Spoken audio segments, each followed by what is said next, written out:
歡迎光臨 Super 廚房，請點讚、分享同埋訂閱。是肉粉，今次整呢個椒鹽豆腐係用硬豆腐嚟整嘅。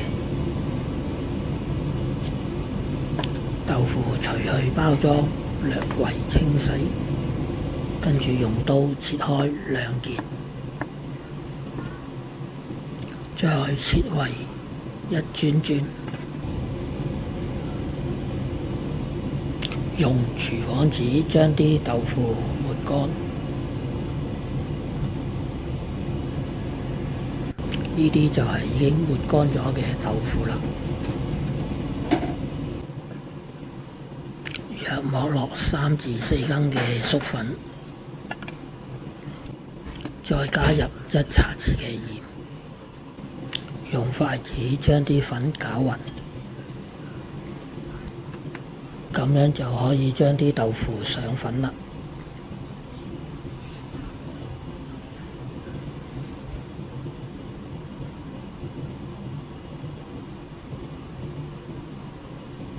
上完一嚿，再上另外一件，好快啲豆腐已經上晒粉啦。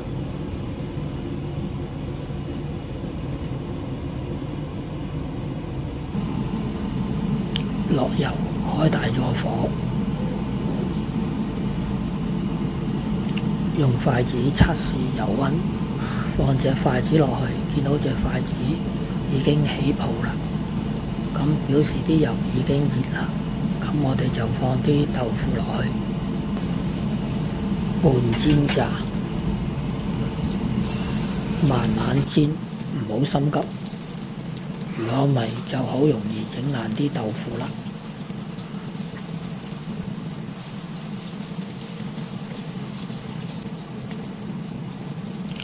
豆腐已經煎到一面金黃色啦，咁我哋就反轉再煎另外一邊。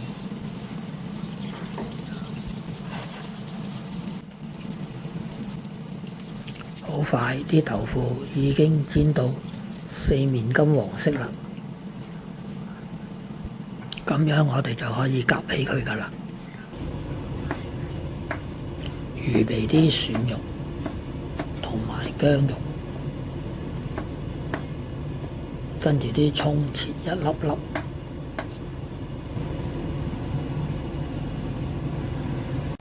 用返頭先炸豆腐嗰啲油起鑊，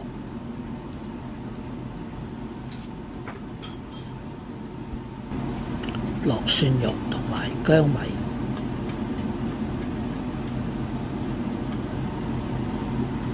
將啲蒜蓉同埋薑米爆香。跟住倒埋啲豆腐落去，開大火，將啲豆腐同埋蒜蓉撈勻，加入少許椒鹽，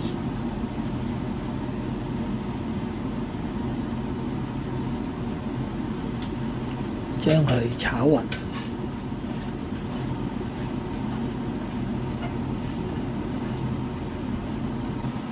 再放下葱粒，等佢同啲豆腐炒勻。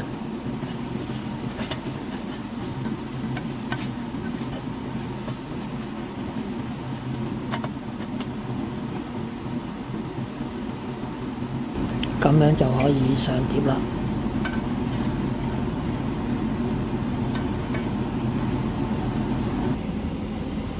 椒鹽豆腐咁樣就完成咗啦。睇完片之後記得俾 like、分享同埋訂閱。我仲有大量嘅煮餸影片，可以登入下邊 info box 參觀。